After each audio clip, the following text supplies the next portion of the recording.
Hello.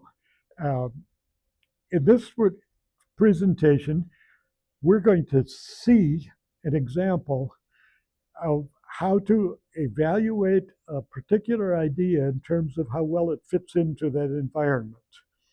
Uh, Specifically, it's about the culture of the pioneers, so the lesson would work in an American history class, but you could also use it in an earth science class, uh, parts of it. Uh, the question is just what kind of cultural baggage do people carry with them when they move? And specifically, a pioneer family that is going out to the western frontier. When Europeans arrived in the 1500s, most of eastern North America was covered by forest, which is very different from Europe. In many places, the forest was more open because the native people, the indigenous people, often set fires to burn brush and to make conditions better for the animals that they were hunting. So that you'd have something like this. There were actually more bison, more buffalo in North Carolina than there were in Nebraska when Europeans first arrived. The people who lived in the forest region, like Europe or Eastern North America, had learned how to build log cabins, roofs made out of wooden shingles and wood burning stoves and things like that. You could say that these people had a log cabin culture. And like any cultural feature, there are good examples and some that are not so well done.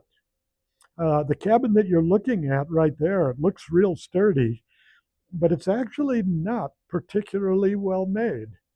The logs are cut square. That's real easy to do, but a square log can trap rainwater on the top of it, and that can cause the wood to rot. And you can see that the three of the four logs you're looking at are rotting out. That's a fairly weak cabin. This one doesn't look as neat, but it's a lot better made. It doesn't look as neat because it was made farther west and the trees weren't as straight and the logs were crooked, and it's just harder to make. But if you look carefully at the corners, every one of them is notched in a way that there's a kind of an upside down V, and that sheds rainwater. It takes more time and skill to make it, but it sheds rainwater and it lasts a lot longer. So that's good log cabin culture. And it's the same with fences. You know, the one at the top looks more traditional, more authentic, but the one below uses a lot less wood per mile of fence and it's a lot easier to build.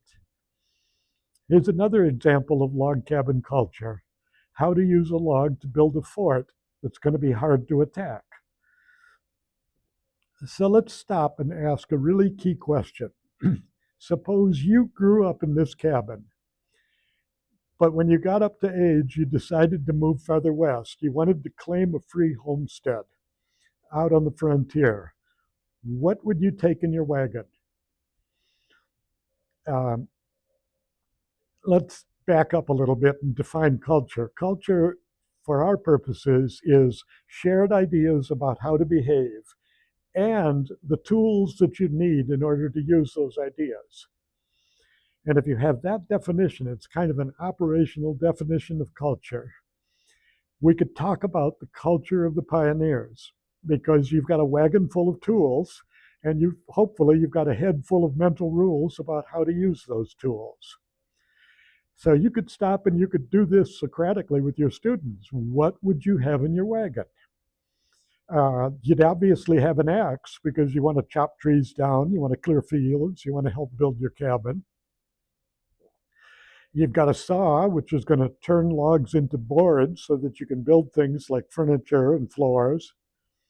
You've got a wedge to split logs into rails for fences, right? Abraham Lincoln was a rail splitter.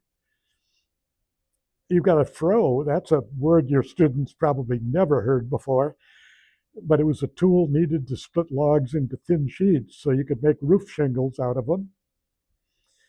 You need some kind of a tool to sharpen your axes and saws and froes and all these other tools, otherwise they're going to get dull.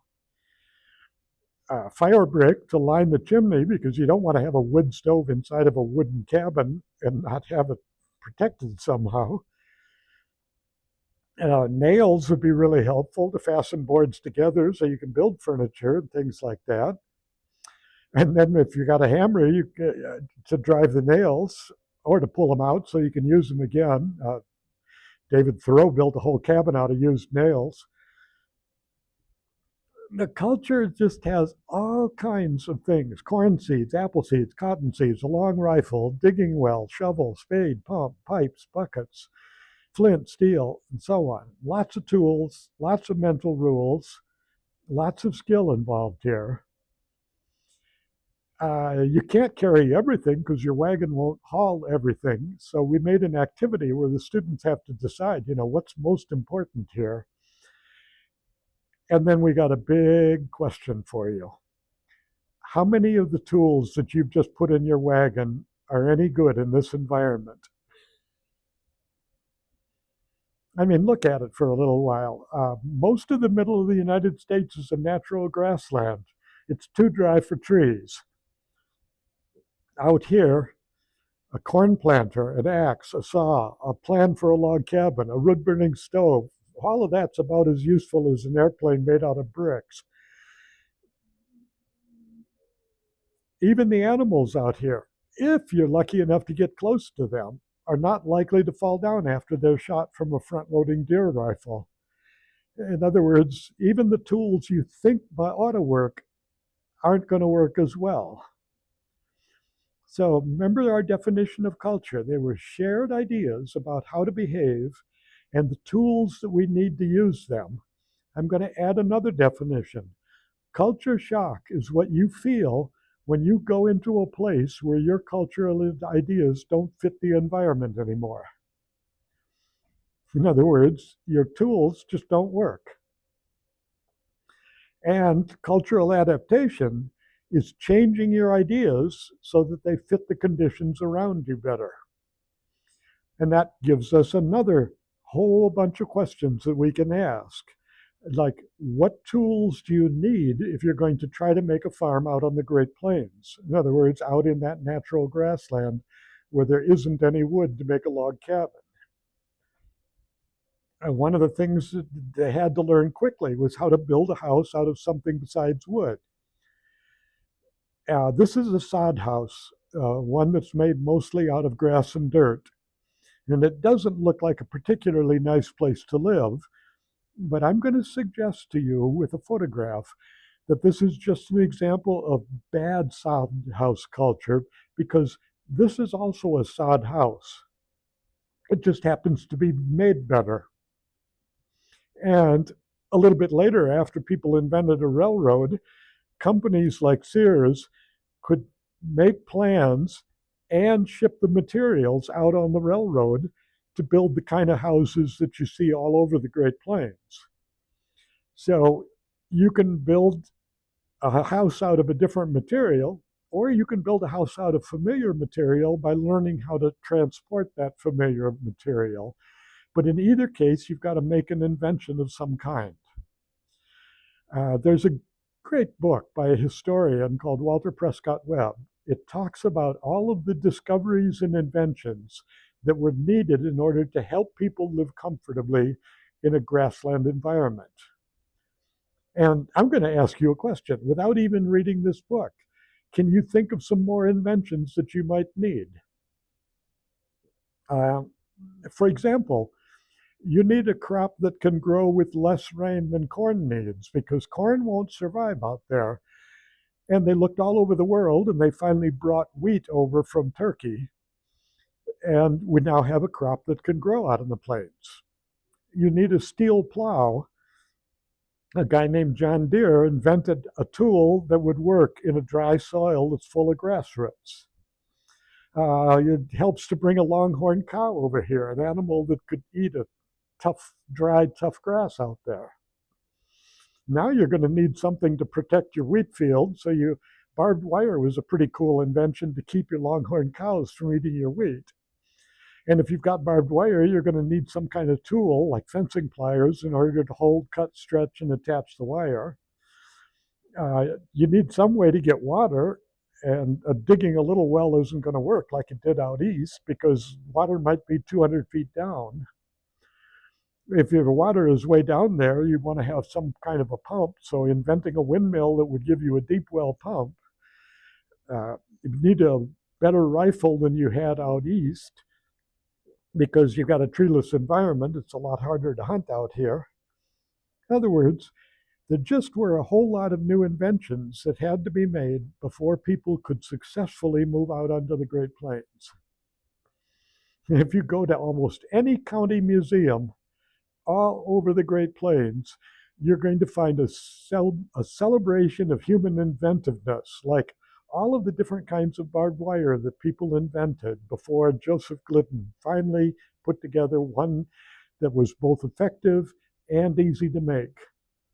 I mean, some of these are effective, some are not easy to make, and you need both. One of the most important inventions can't fit in a museum, but you see it all over the West. And that's a railroad to haul the wheat to customers and to bring wood and other supplies back out here. Now, if you go still farther west, and it gets even drier, even these inventions were not enough. And people just couldn't go out there until they learned how to irrigate land because there's just not enough rain or snow to support even a herd of cattle. Death Valley in eastern California is extremely dry, and the ground is covered by toxic salt.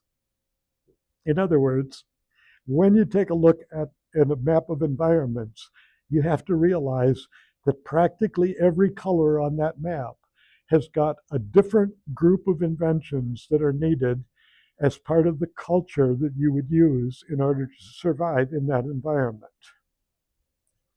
So my question for you is, what kind of tools do you need in your head in order to live where you are? And an even more interesting question, have you ever gone to a place where your mental ideas just don't work very well? You know, like if I would carry my French horn into a rock band concert, there's a printable map, student activities, and a matching quiz that downloaded from the My Social Studies website, the Giants website. You ought to check it out.